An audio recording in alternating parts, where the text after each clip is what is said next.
Welcome back to all dear students, welcome to career planet. मेरा नाम शैली गुरुवानी, आपकी केमिस्ट्री मेंटोर शैली मैम, और हम नीट 2025 के अकॉर्डिंग तैयार कर रहे हैं हमारा चैप्टर सोल्यूशन। ठीक है, अच्छे से समझ में आ रहा है। लास्ट वीडियो में मुझे किसी लिखा था, शायद नरेश गहलोत, मैडम समझ में नहीं आया, मैडम समझ में नहीं आया। बेटा मैंने आइडियल और नॉन आइडियल सोल्यूशन समझाया था। ठीक है, आइडियल सॉल्यूशन अगर हिंदी में है तो मैंने आपका कमेंट बॉक्स में लिंक दे दिया था, सेम वीडियो आपको हिंदी में अवेलेबल हो जाएगा। आइडियल मतलब आदर्श विलयन था, नॉन आइडियल मतलब अनादर्श विलयन था। ठीक है, कुछ भी खास नहीं टॉपिक था। आइडियल जो राउल के नियम को फॉलो करता था, पालन करता है, और नॉन आइडियल जो नहीं फॉलो करता है। ठीक है, एक बार हिंदी में वीडियो वापस देखना, अच्छे से क्लियर हो जाएगा। फिर भी नहीं तो इस वीडियो पे कमेंट डाल देना, अगली टर्म पे और अच्छे से समझा दूंगी। ठीक है, आज का टॉपिक है बच्चे कॉलीगेटिव प्रॉपर्टीज। आज हम पढ़ने जा रहे हैं कॉलीगेटिव प्रॉपर्टीज, हिंदी में पढ़े तो अणुसंख्यक गुणधर्म। ठीक है, देखो हिंदी का सारा सिलेबस मैंने अवेलेबल करवा दिया है। अब मैं लाइव क्लासेस लेऊंगी हिंदी मीडियम वाले बच्चों के लिए, टेंशन लेने की कोई ज़रूरत नहीं है। ठीक है, और हाँ ठीक है, मान लेती हूँ 1 साल पुराना है, 1.5 साल पुराना है, बट इट्स ओके। सिर्फ क्वेश्चन पैटर्न जो है वो थोड़ा चेंज होता है, हर साल थियरी वही रहता है। ठीक है, तो लाइव क्लासेस में आप मुझसे जितने भी सवाल हो पूछ लेना, मैं आपको नोटिफिकेशन ऑन रखना है ना, मैं आपको सेंड कर दूंगी जब मेरी लाइव क्लास आने वाली होगी। ठीक है, आगे डिस्कस करें। आज का टॉपिक डिस्कस करते हैं कॉलीगेटिव प्रॉपर्टीज। अब बच्चे कॉलीगेटिव प्रॉपर्टीज होती क्या है ना, क्या समझे आप कॉलीगेटिव प्रॉपर्टीज से? तो हम कहेंगे देखो कॉलीगेटिव प्रॉपर्टीज मतलब, मैं आपको कहूँगी वाटर कितने डिग्री पे बॉईल होता है, तो आप कहोगे मैडम पानी है 100 डिग्री सेंटीग्रेड पे बॉईल हो जाएगा, बड़ी बात क्या है।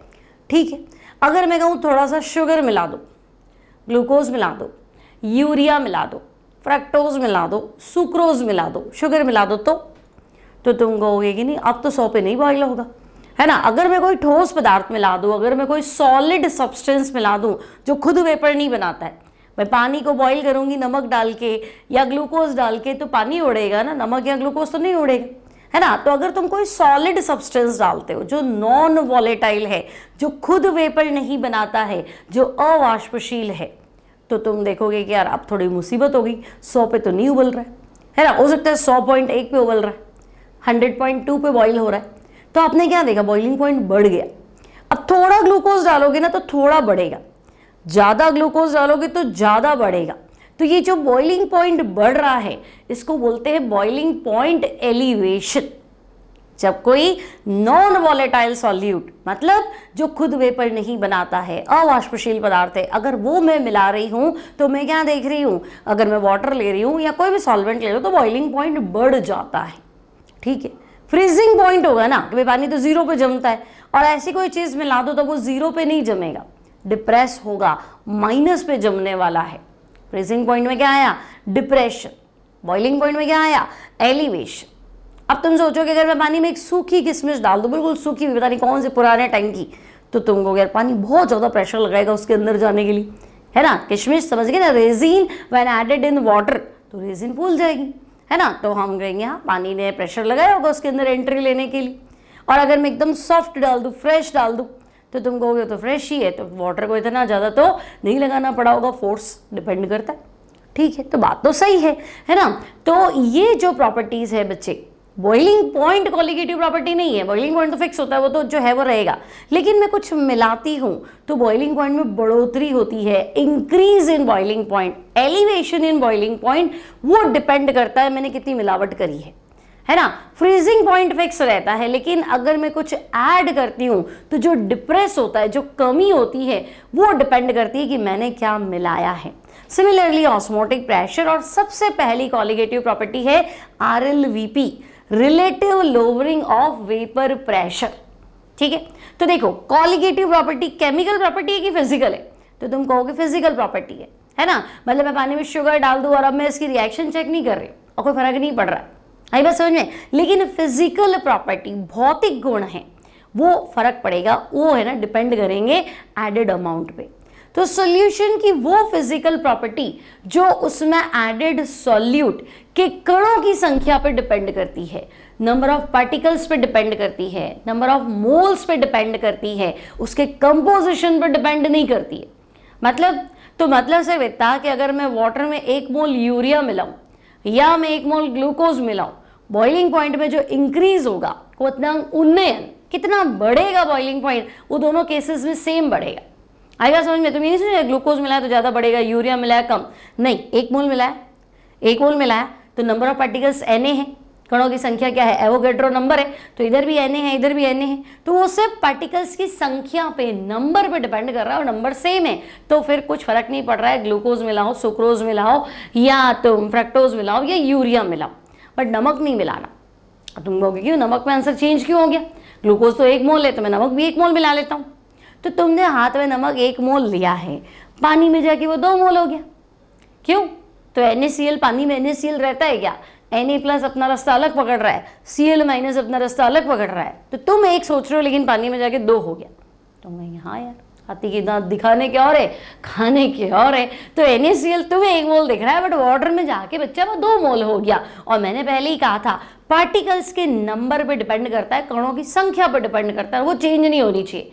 अब एक्सक्यूज नहीं लेना मैडम ये तो डाइमर हो गया या मैडम ये तो स्प्लिट हो गया, तो ऐसा मत लो, है ना, तो ऐसा लो जिसका ना डिसोसिएशन होता है, वो टूटता नहीं है, वियोजित नहीं होता है, ना ही उसका एसोसिएशन होता है, मतलब वो किसी से जुड़ता नहीं है, वो डाइमर नहीं बनाता, द्विलक नहीं बनाता, ट्राइमर नहीं बनाता, ऐसा कुछ मत लो, तब तुम देखोगे कि हाँ नॉर्मल वैल्यूज मुझे मिल रही है। क्लियर है? तो कॉलिगेटिव प्रॉपर्टी फिजिकल है कि केमिकल है, तो तुम कहोगे फिजिकल है। किस पे डिपेंड कर रही है, तो जो तुम सॉल्यूट मिला रहे हो उसके पार्टिकल्स की संख्या पे डिपेंड कर रही है, उसके मोल्स पे डिपेंड कर रही है, उसके कंपोजिशन पे डिपेंड नहीं कर रही है। उन प्रॉपर्टीज को हमें क्या बोलना है, तो बच्चे उन प्रॉपर्टीज को हमें कॉलिगेटिव प्रॉपर्टीज बोलना है। तो पहला डेफिनेशन जरूर लिखेंगे, आप भले ही नोट्स बना रहे हैं नीट के चाहे बोर्ड्स के, इंपॉर्टेंट है कॉलिगेटिव प्रॉपर्टी का डेफिनेशन। तो आपको बताना है बच्चे those physical properties of the solution, physical properties of the solution which depends upon, किस पे डिपेंड कर रही है बच्चे, तो which depends upon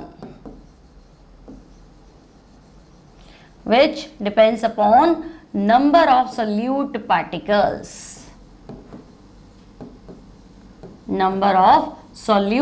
particles, ठीक है, जो तुमने सॉल्यूट मिलाया है बेटा वो कितने हैं, है ना, उनके पार्टिकल्स की संख्या पे, या तुम कह सकते हो moles of solute, sorry particles नहीं, मोल्स ऑफ सॉल्यूट, ठीक है, उस पर डिपेंड कर रही है, लेकिन कंपोजिशन पे डिपेंड नहीं करती है।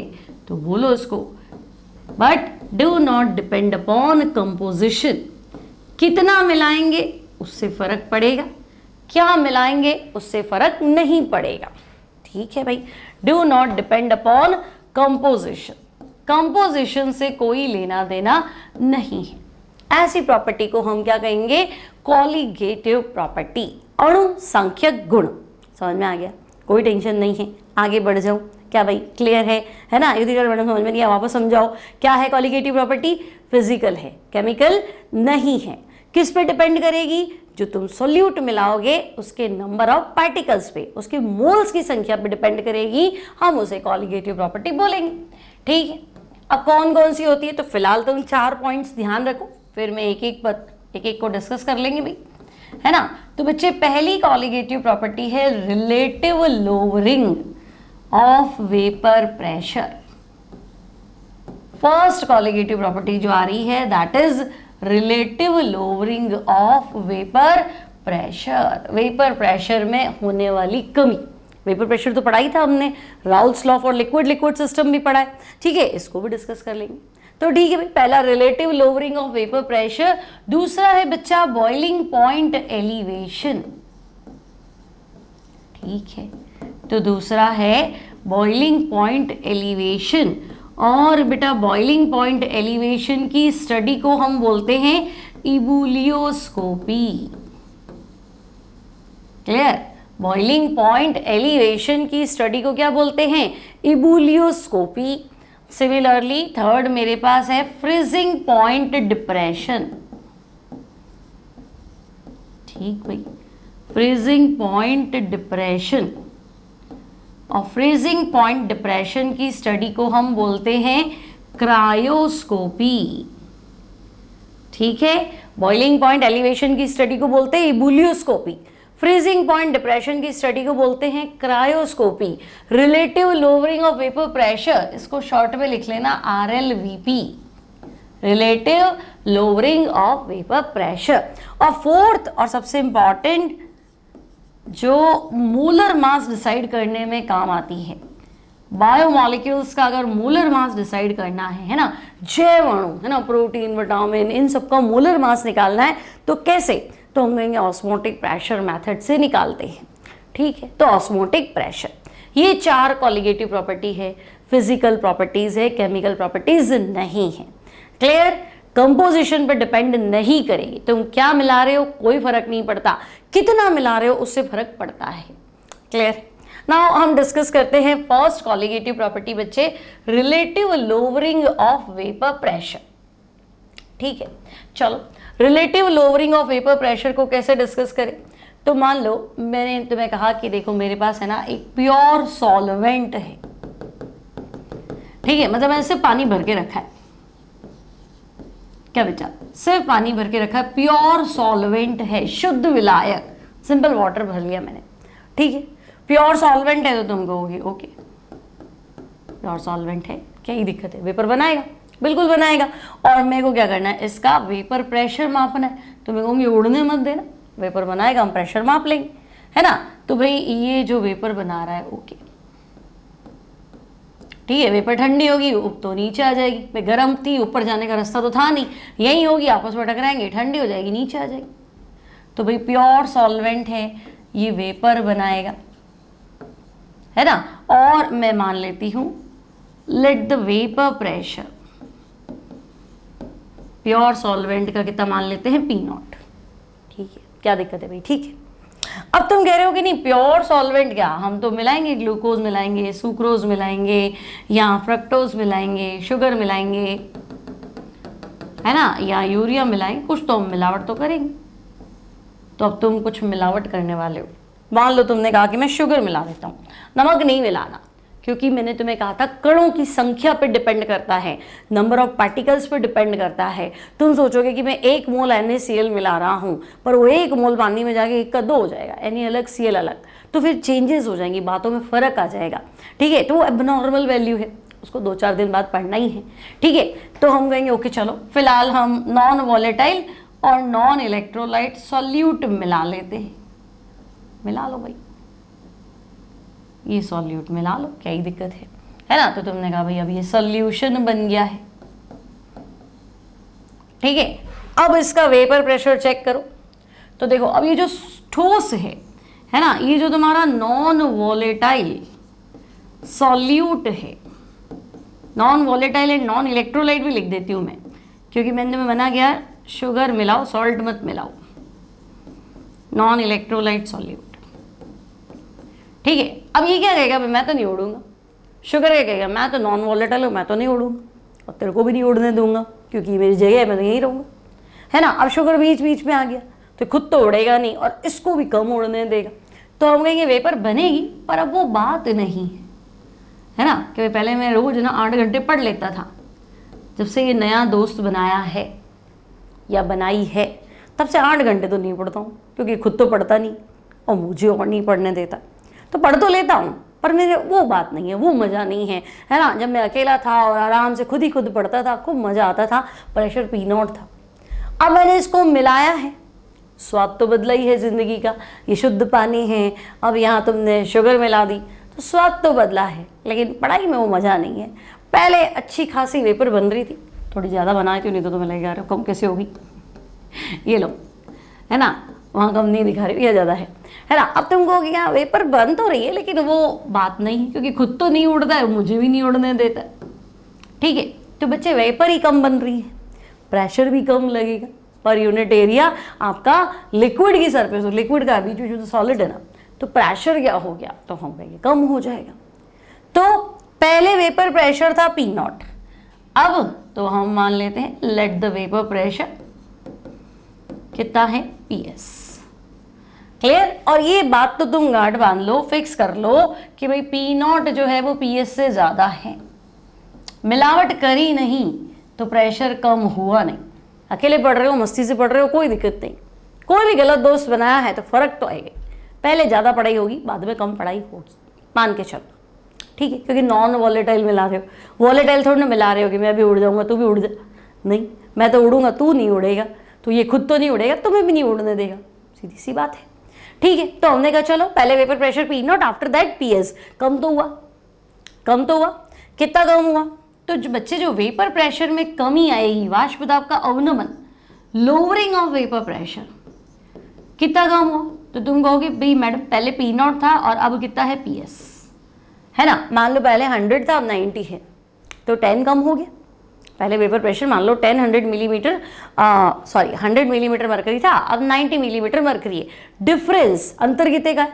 10 का, तो 10 की कमी आई। अब हर 100 पे 10 की कमी आई, है ना भाई, 10 की कमी आई, 10 की कमी आई। 10 की कमी किस पे? 100 पे, 100 से 90, डिफरेंस आया 10 का हर पर 100 पे, ठीक है। तो lowering of vapour pressure P not minus P S. लेकिन बच्चे अगर मैं बोलूं relative lowering of vapour pressure, relative lowering of vapour pressure, तो बेटा ये हो जाएगा P not minus P S upon P naught. क्या बच्चों समझे मेरी बात? वेपर प्रेशर में कमी P not minus P S, relative lowering of vapour pressure are L V P लिखेंगे शॉर्ट में, वाष्प दाब का अपेक्षिक अवनमन P not minus P S upon P naught. Clear है? तो काम की बातें क्या क्या है? तो भाई पहली जो काम की बात है वो ये है कि अगर आप कोई नॉन वॉलेटाइल सॉल्यूट मिलाते हो, when a non volatile solute, non electrolyte लिख सकते हो, बस वो पार्टिकल्स चेंज नहीं हो जाए इसलिए है, बाकी मिलाओगे तो फर्क तो उसमें भी आएगा। इलेक्ट्रोलाइट मिलाओगे तब भी वेपर प्रेशर डाउन जाएगा, नॉन इलेक्ट्रोलाइट मिलाओगे तब भी जाएगा, उससे फर्क नहीं पड़ेगा। तो मैंने लिखा चलो non volatile solute is added in solvent, ठीक है। तो तुम कहोगे नॉन वॉलेटाइल मिलाया तो वाष्प दाब कम हो जाएगा, वेपर प्रेशर डिक्रीज हो जाएगा, ठीक है। वेपर प्रेशर ऑफ सॉल्यूशन क्या होगा? तो तुम कहोगे vapour pressure of solution decreases, vapour pressure में क्या आएगी? कमी आएगी।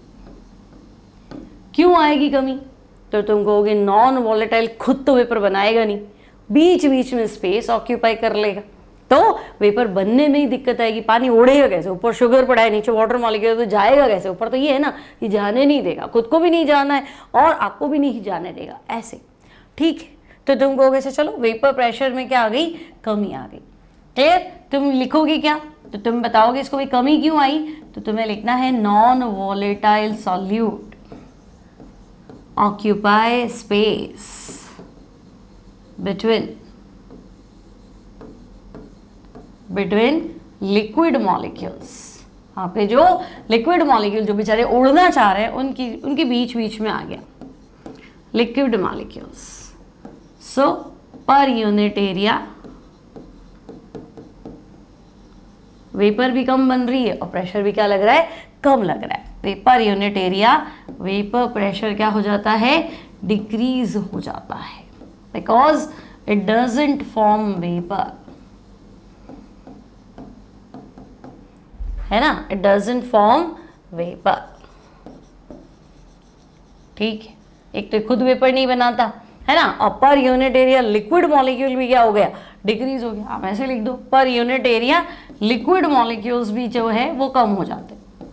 वेपर प्रेशर भी कम होता है, वो भी सही है, लिक्विड मॉलिक्यूल्स भी कम हो गए, है ना। तो तुम आगे क्या बताओगे? Because it doesn't form vapour, so vapour pressure जो है वो क्या हो जाता है? डिक्रीज हो जाता है, ठीक है। बात तो क्लियर है ना? इसको आप ब्रैकेट में डाल दो। क्लियर? नॉन वॉलेटाइल सॉल्यूट क्या करता है? लिक्विड के बीच बीच में आ जाता है, तो पर यूनिट एरिया लिक्विड मॉलिक्यूल ही कम हो गए। मैंने कहा था लिक्विड पे जो प्रेशर लगता है, अब लिक्विड है ही नहीं तो प्रेशर कैसे लगाओगे, है ना, इसलिए वेपर प्रेशर कम आ जाता है, ठीक है। और कम क्यों हो जाता है? तो तुम कहोगे खुद तो वेपर बनाता नहीं है, इसलिए।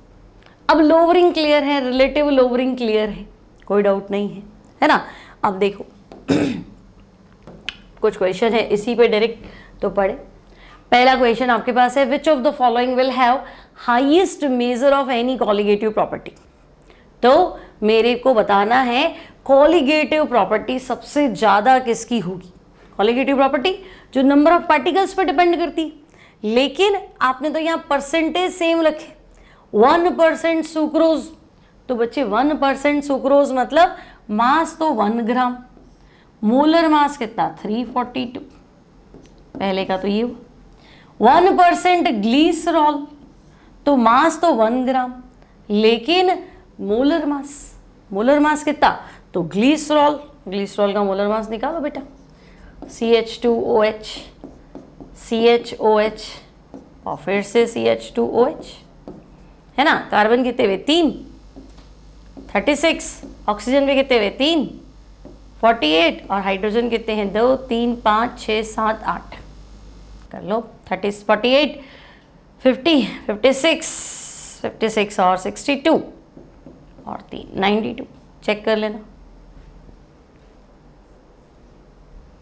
92, ठीक है। तो सेकेंड जो ऑप्शन आ रहा है उसमें जो मास अपॉन मोलर मास की बात करो तो मास तो 1 ग्राम और मोलर मास कितना बच्चे, तो तुम कहोगे मोलर मास 92। ये मैं सोचा सब में 1% तो आंसर सेम हो गया। 1% क्या, मास अपॉन मोलर मास है ना। 1% को क्या ले, मास अपॉन मोलर मास या W/V ले लो। 100 ml में 1 ग्राम घोला है, तो मुझे तो मोल्स देखने पड़ेंगे ना, तो इसका मोल आ गया, इसका मोल आ गया। अब ग्लूकोज की बात करो, ये थर्ड ऑप्शन था सॉरी, है ना। ग्लूकोज की बात करो तो 1 ग्राम और मोलर मास 180, और यूरिया की बात करो तो बच्चे 1 ग्राम, यूरिया का मोलर मास 60। तो अब देखो 1 मोल में Na होता है ना बच्चे, जिसके जितने ज्यादा मोल होंगे उसके पार्टिकल्स उतने ज्यादा होंगे। क्लियर, नंबर ऑफ मोल्स जितने ज्यादा होंगे, 1 मोल का आंसर क्या होता है Na, 2 मोल का 2 Na, 3 मोल का 3 Na।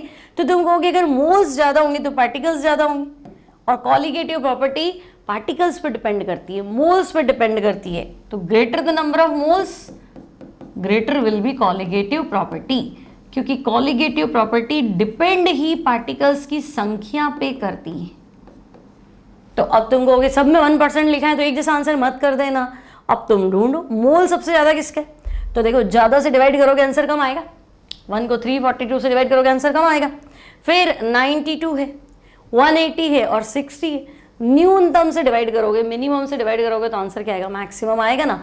तो 1% यूरिया की कॉलिगेटिव, सारी कॉलिगेटिव प्रॉपर्टी क्या होंगी, सबसे ज्यादा होंगी। और ऑल तो वैसे भी नहीं हो सकता, तो 5 ऑप्शन तो है नहीं तुम्हारे पास, तो कंफ्यूजन का सवाल ही नहीं। मोल्स निकालो, आंसर फाइंड करो।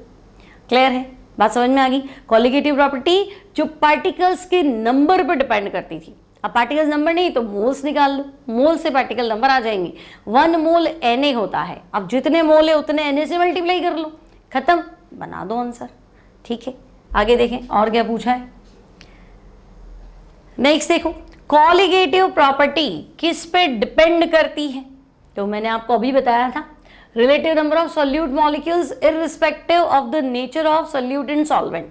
ठीक है, सोल्यूट पार्टिकल्स पे ही तो डिपेंड करती। आप क्या मिला रहे हो उससे मतलब नहीं है, कितना मिला रहे हो उससे मतलब है। अब पानी में मिलाओगे तो ही बॉइलिंग पॉइंट बढ़ना है, और बेंजीन में मिलाओगे तो ही बॉइलिंग पॉइंट बढ़ना है, पक्का है। ऐसा तो नहीं कि पानी का तो बॉइलिंग पॉइंट बढ़ जाता है, बेंजीन का घट जाता है, ऐसा नहीं, सबका फिक्स है। ठीक है, सब में बढ़ना है तो बढ़ना है। Relative number of solute molecules in solution and nature of solvent, नहीं। Relative number of solute molecules and the nature of solute in solvent, नहीं। रिलेटिव नंबर ऑफ सॉल्वेंट, नहीं।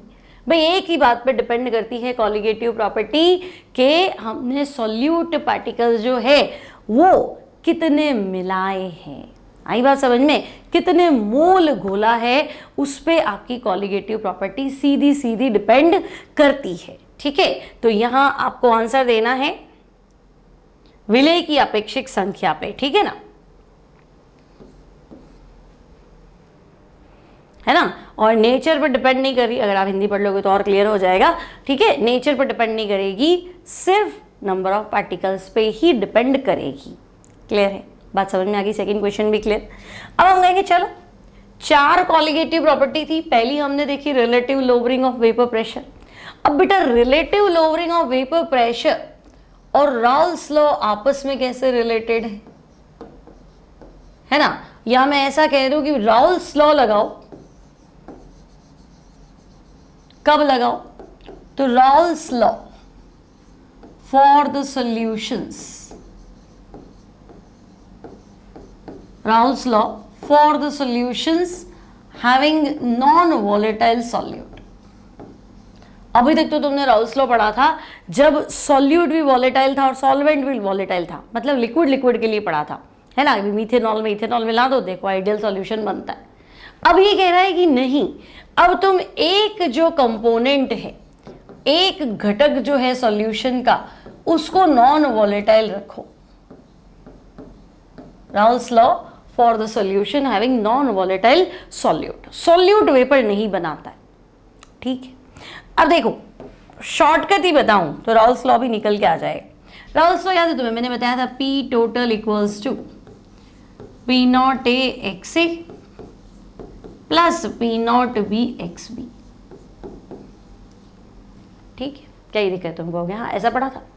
अब मेरे पास तो A और B नहीं है, मेरे पास तो एक सॉल्यूट है एक सॉल्वेंट है, ठीक है? तो P total equals to P naught solute X solute plus P naught solvent और एक्स सॉल्वेंट। ये भी ठीक है। अब थोड़ी देर में तुम कहते हो नहीं सॉल्यूट तो भाई नॉन वॉलेटाइल है, सॉल्यूट क्या है? नॉन वॉलेटाइल है, तो जो खुद ही वेपर नहीं बना रहा उसका प्रेशर क्या ले लो? जीरो। वेपर बनाओगे तो प्रेशर आएगा ना, वेपर तो बना ही नहीं रहा तो प्रेशर जीरो। तो तुम कहोगे हाँ भाई ये चीज़ तो जीरो होगी। तो अब P टोटल कितना आ रहा है? तो P naught solvent x solvent, ठीक है? ऐसे तुम चाहो तो खुद ही बिठा सकते हो, राउल्स ने ऐसा कुछ बताया नहीं तो ऐसे पढ़ो, ठीक है? अकॉर्डिंग टू राउल्स लॉ क्या कहता है राउल्स लॉ? तो राउल्स लॉ कहता है देखो आपके पास सॉल्यूशन कैसा है, ऐसा सॉल्यूशन है जिनमें सॉल्यूट कैसा है? Non volatile. तो according to Raoult's law solutions having non volatile solute, ऐसा सॉल्यूशन जिसका सॉल्यूट, जिसका विलेय वेपर ही नहीं बनाता है, नॉन वॉलेटाइल सॉल्यूट है। ऐसा सॉल्यूशन जिसका सॉल्यूट वेपर बना ही नहीं रहा है, मतलब पानी में शुगर डाली तो शुगर तो वेपर बनाएगी नहीं, खाली पानी पानी वेपर बनाएगा, खाली पानी पानी वेपर बनाएगा। तो जितना ज़्यादा पानी उतनी ज़्यादा वेपर और उतना ज़्यादा वेपर प्रेशर, और प्रेशर तो सॉल्यूशन का आएगा क्योंकि तुमने तो शुगर मिलाई है। बात समझे? वाटर लिया, शुगर लिया, है ना? और मैंने कहा चलो वेपर प्रेशर मापते हैं, तो तुम कहोगे क्या मापो? शुगर तो वेपर बनाएगा नहीं, तो इसका प्रेशर तो हटा दो। तो कौन बनाएगा वेपर? पानी बनाएगा।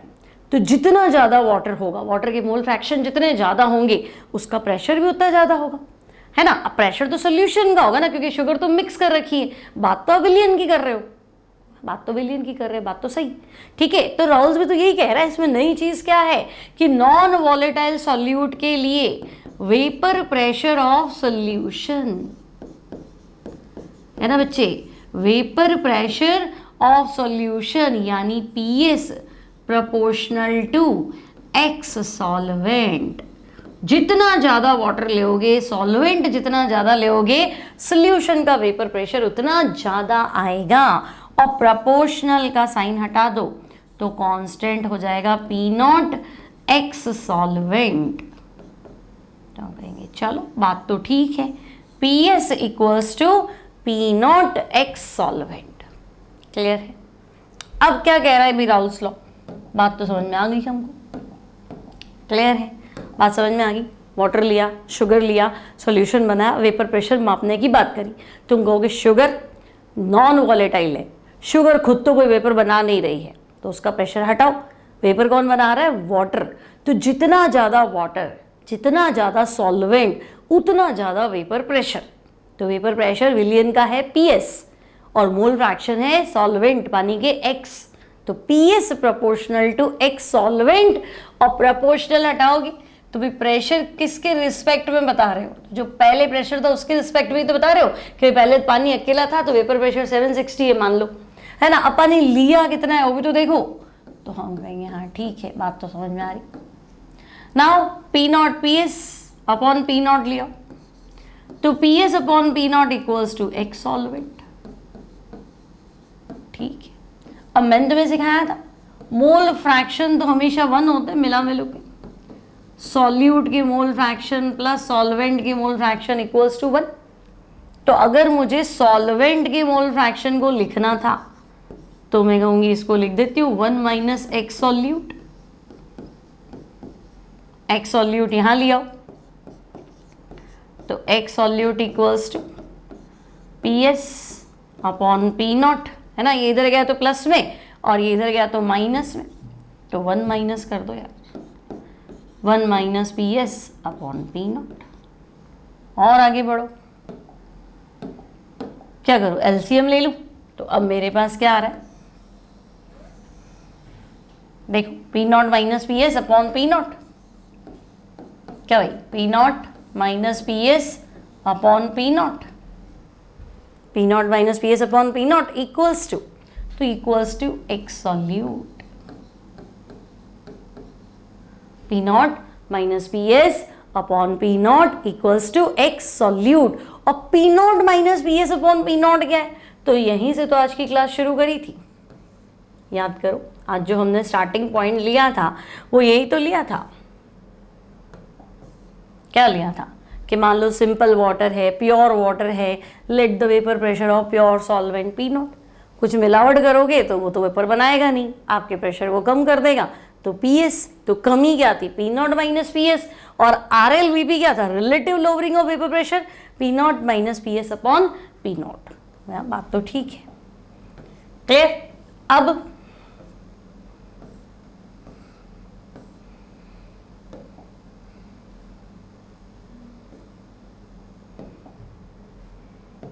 तो मैं यहां लिख दूं R L V P, relative lowering of vapour pressure equals to X solute.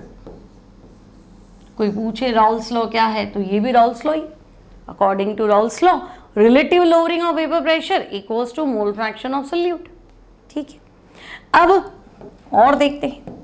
तो हम कहेंगे देखो P not minus P S upon P not minus P S upon P not equals to X solute. Solute मतलब X solute मतलब mole fraction of solute. और mole fraction क्या होता है, एक के मोल अपॉन सबके मोल। तो सॉल्यूट के मोल स्मॉल एन, क्योंकि मैं सॉल्यूट की मोल फ्रैक्शन की बात कर रही हूँ, total mole N plus N. अब राउल्स लॉ का रिजल्ट जो है वो डाइल्यूट पे ही अच्छे से आता है। राउल का नियम तनु विलियन पर ही लागू हो रहा है। Raoult's law is applicable on dilute solution, मतलब एग्जैक्ट फॉर्मूले में वैल्यू रखोगे, एग्जैक्ट आंसर आएगा जो तुम्हारा थियोरिटिकल फॉर्मूला वैल्यू पुट करना। और प्रैक्टिकल जब जांच करोगे तो मैच करेगा, लेकिन वो तभी मैच करेगा जब सोल्यूशन डाइल्यूट हो। ठीक है, तो हम कहेंगे अच्छा भाई अभी थोड़ी कंडीशन लग गई। Raoult's law is applicable, Raoult's law is applicable on dilute solution. Raoult's law काम तो करता है, पर किस में काम करता है, तो हम कह रहे हैं भाई डाइल्यूट सॉल्यूशन। ठीक है, अब डाइल्यूट सॉल्यूशन के लिए क्या बात करें, तो हम कहेंगे देखो डाइल्यूट सॉल्यूशन मतलब थोड़ा सॉल्यूट को कम घोलना है। शुगर घोल रहे हो ना 1 लीटर में, तो 1 ग्राम घोल दो, 1.5 ग्राम घोल दो, है ना। ऐसे नहीं कि 100 ग्राम वाटर लेके 20 ग्राम शुगर घोल दी, तो कंसंट्रेशन ज़्यादा हो जाएगी, तो फिर आपको अच्छे रिजल्ट्स नहीं मिलेंगे, है ना। 1 किलो में 1 ग्राम 2 ग्राम ये डाइल्यूट माना जाता है, ऐसे घोलो।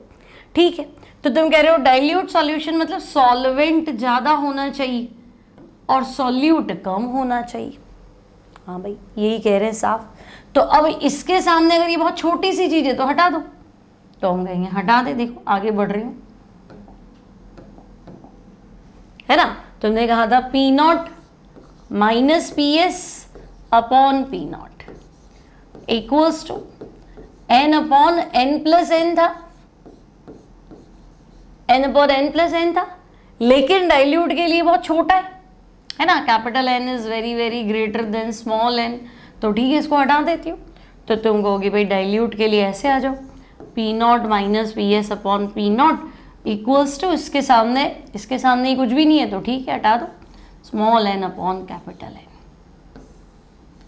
ठीक है, मान लेते हैं इसको भी। अब क्या करें, तो देखो स्मॉल एन क्या है, क्या बेटा स्मॉल एन क्या है, सॉल्यूट के मोल, कैपिटल एन क्या है, सॉल्वेंट के मोल, विलेय के मोल, विलायक के मोल। ठीक है, सॉल्यूट सॉल्वेंट।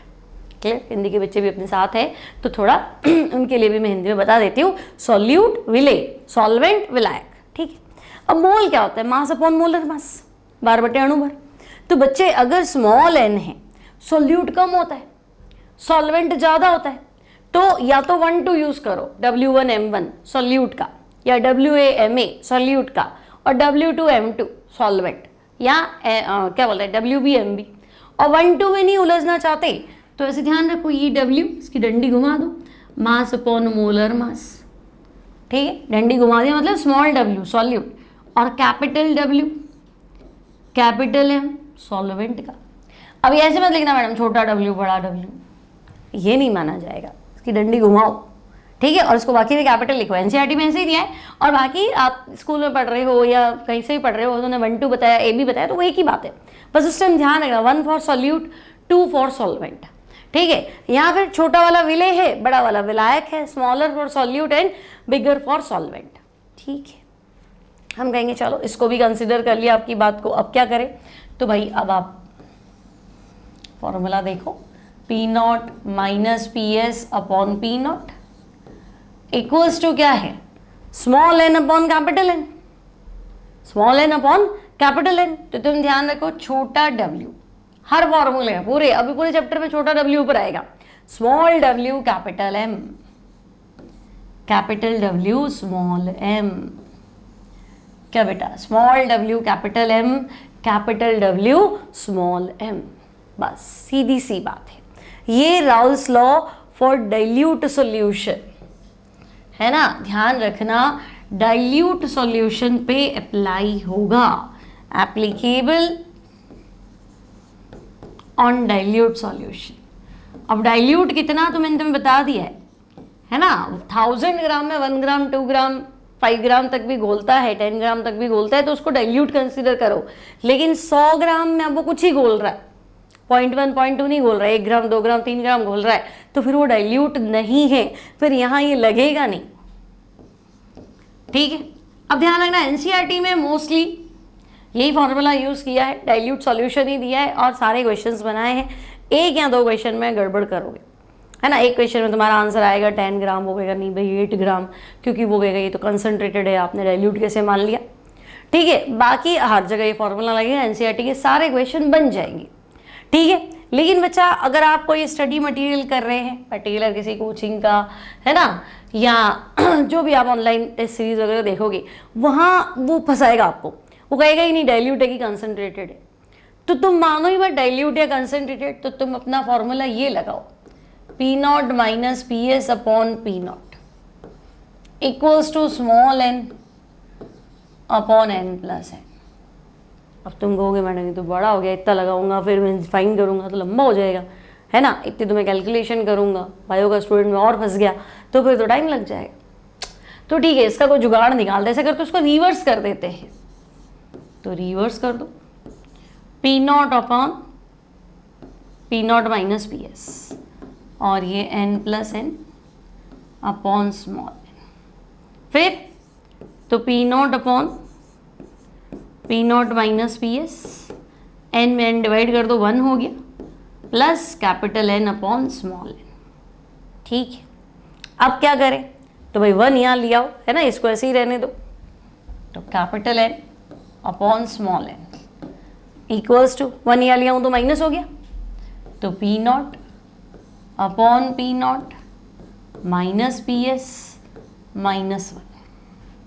ठीक है, capital N upon small N, तो P not upon P not minus P S, LCM ले लो वहाँ चला जाएगा, क्या हो जाएगा माइनस का पी नॉट प्लस का पी एस। ठीक, अब क्या होगा, तो हम कहेंगे पी नॉट काट दो, तो capital N upon small N आया मेरे पास P S upon P not minus P S.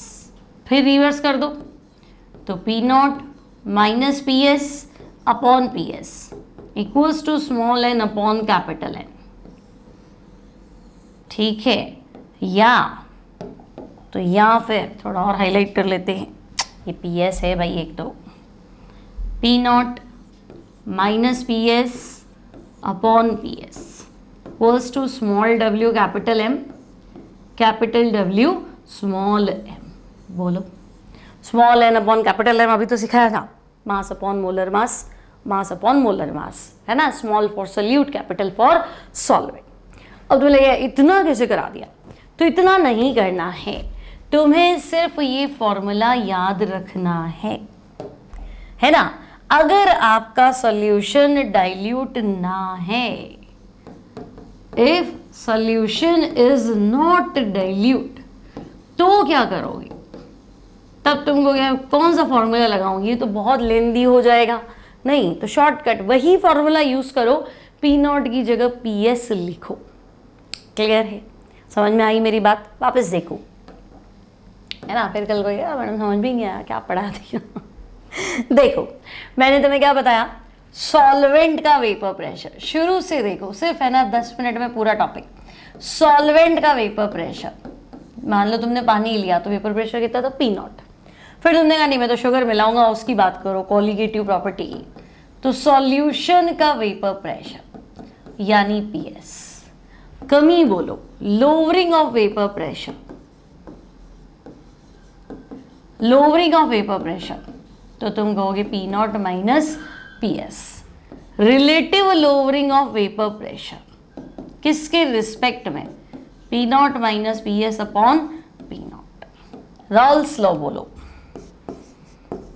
Raoul's law for solution having non volatile solute, है ना, तो राउल्स लॉ क्या कहता है, R L V P equals to X solute. क्या मतलब, तो मतलब है P not minus P S upon P not equals to N upon N plus N. ठीक है, डाइल्यूट सॉल्यूशन की बात करो, अच्छा इससे भी ये फॉर्मूले में आंसर आ जाएगा, है ना, बताया था मैंने तुम्हें। मान लो सॉल्यूशन डाइल्यूट है, कंसंट्रेटेड है, पता ही नहीं, इसी को लगा के सॉल्व कर लो, थोड़ा लेंदी बट कर सकते हो। ठीक है, भूल जाते हो तो फिर ये भी ठीक है, तो P not minus P S upon P not. Dilute के लिए स्मॉल डब्ल्यू, छोटा बबलू हमेशा ऊपर आएगा, स्मॉल डब्ल्यू, छोटा बबलू हमेशा ऊपर आएगा, small W capital M, capital W small M, numerator denominator में ध्यान रखना। ठीक है, छोटा बबलू ऊपर आएगा, इससे तुम भूलोगे नहीं, याद रहेगा। ठीक है, और स्मॉल डब्ल्यू है तो साथ में कैपिटल एम है, और कैपिटल डब्ल्यू नीचे है तो डब्ल्यू के साथ एम है, छोटा डब्ल्यू ऊपर है तो ऊपर कैपिटल एम है, और कैपिटल डब्ल्यू के साथ स्मॉल एम है, क्या ही टेंशन है। फिर मैं कहूँगी नहीं बच्चों सॉल्यूशन डाइल्यूट नहीं है, if solution is not dilute, solution dilute नहीं है, कंसंट्रेटेड है, तो तुम कहोगे अच्छा ठीक है सेम फॉर्मूला रहने दो, P not minus P S upon P S कर दो, बाकी मुझे कुछ चेंज नहीं करना, small W capital M, capital W small M. बोलो कोई समस्या है क्या, सारा तुम्हें वापस रिवाइज करा दिया। ठीक है, तो पहली कॉलिगेटिव प्रॉपर्टी है R L V P, relative lowering of vapour pressure. ठीक है, अब क्वेश्चन कैसे बन रहे हैं देखो, तुम्हें कहा ग्लूकोज के एक्वस सॉल्यूशन का वेपर प्रेशर 750 है, 373 केल्विन पे मोलालिटी बता दो। ठीक है, अब देखो हमें तो इतना पता है कि फॉर्मूला ये है, P not minus P S upon P not equals to small W capital M, capital W small M. अब हम कहीं कुछ बोला ही नहीं, इसने तो कुछ दिया ही नहीं, है ना, आप तो मोलालिटी और पूछ रहे हो। ठीक है, पी नॉट कितना, फिलहाल वेपर प्रेशर 750 है ना, और वाटर का वेपर प्रेशर 100 डिग्री सेंटीग्रेड पे 373 केल्विन है ना, 100 डिग्री सेंटीग्रेड पे वाटर का वेपर प्रेशर बच्चे होता है आपका 760। 100 पे पानी उबल जाता है ना, तो 100 डिग्री पे पानी जो है वो उबल रहा है, इसका मतलब उसका वेपर प्रेशर एटमॉस्फेरिक प्रेशर के बराबर है, मतलब 760 मिलीमीटर है। एटमॉस्फेरिक प्रेशर यही होता है। अब देखो मोलेलिटी क्या होता है। मोलेलिटी होता है mass of solute upon molar mass of solute into mass of solvent, यही होता है। Mass of solute upon molar mass of solute into mass of solvent, KG में होना चाहिए, ठीक है, मान लेते हैं, है ना। अब मान लो केजी में नहीं है तो हम क्या करें, हमने क्या किया, मान लो मास केजी में नहीं है तो हम यहाँ 1000 ले लेते हैं, ठीक है। अब इस फॉर्मूले में इधर 1000 से मल्टीप्लाई करूँ ना तो इधर भी 1000 हो जाएगा, ठीक है। तो मुझे ये चीज़ तो फाइंड करनी है, इसको हटा के मोलालिटी लिख देती हूँ।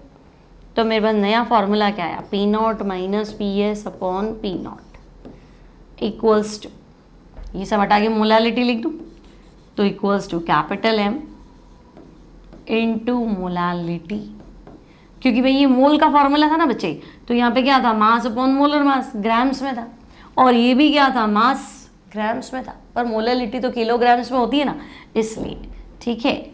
तो ये 1000 आपका नीचे आ जाएगा। बस अब क्या है, अब तुम सॉल्व कर लो। तो देखो पी नॉट कितना है तो तुम कहोगे 760, पी एस कितना है 750, अगेन पी नॉट कितना है 760, ठीक है। कैपिटल एम तो बेटा एक्वस सोल्यूशन है, जलीय विलयन लिखा है ना, तो कैपिटल एम सॉल्वेंट क्या है, वाटर, तो 18 ले लो, इनटू मोलालिटी मुझे फाइंड करनी है और 1000 यहाँ ले लेते हैं, ठीक है। तो देखो 10 अपॉन 760, 1000 यहाँ ले लेती हूँ, तो 10 इंटू 1000, ठीक है, अपॉन 760 इंटू 18, ठीक है, सही कह रही हूँ। 10 डिवाइड बाय 760 और 1000 ऊपर चला गया, 18 नीचे आ गया, इक्वल्स टू मोलालिटी, ठीक है। अब 1000 अपॉन 18 तो तुम्हें याद ही होगा, शुद्ध जल की मोलरता, molarity of pure water, 1000 upon 18 आपको केमिस्ट्री में याद रखना है 55.5।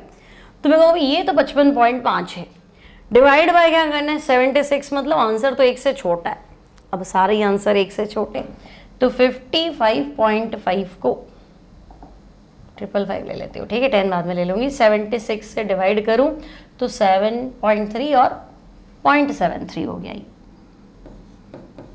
ठीक है। ये आपका आ गया मोलालिटी 0.73 है ना, तो लमसम आंसर ले लेते हैं हम 0.74।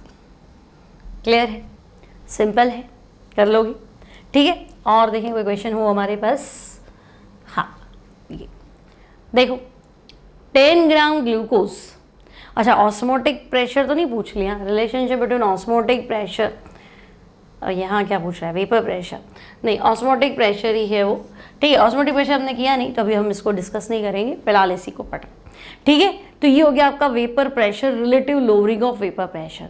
क्लियर है, अच्छा लगा वीडियो तो प्लीज़ लाइक कीजिए, शेयर कीजिए, सब्सक्राइब कीजिए, है ना। व्यूज़ कम इसलिए है क्योंकि मोस्टली हिंदी मीडियम का सारा सिलेबस अवेलेबल करा दिया है ना, तो हिंदी के व्यूअर्स तो बहुत है। अब ये इंग्लिश में अवेलेबल कराती हूँ तो इंग्लिश की ऑडियंस कम है, तो आपके जो इंग्लिश मीडियम के फ्रेंड्स हैं उनके साथ स्कूल के ग्रुप्स में, है ना, बहुत कोई मेहनत करता है तो स्प्रेड करना आपका बनता है कि आप कर ही सकते हैं, ठीक है। तो मिलती हूँ नेक्स्ट टाइम नेक्स्ट क्लास में, till then take care and bye bye.